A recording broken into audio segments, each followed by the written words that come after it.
Hi guys, for today's video, we're gonna make some pizza. And here, tada! Meron po ako ngayong tagagawa ng pizza. It's Kuya Samiru. Ayan guys, he's gonna make pepperoni pizza and vegetable pizza. Ayan po yung mga vegetable.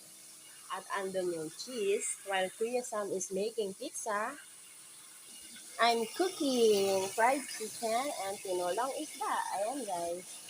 Ayan, lapit ng maluto. Yung kabila naman, balik ka rin lang natin. Fried chicken for lunch.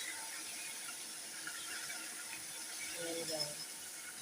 Ito na yung luto. So, diba? This pizza is for later po. Merienda nila yan. Go. You put more tomato sauce here until here.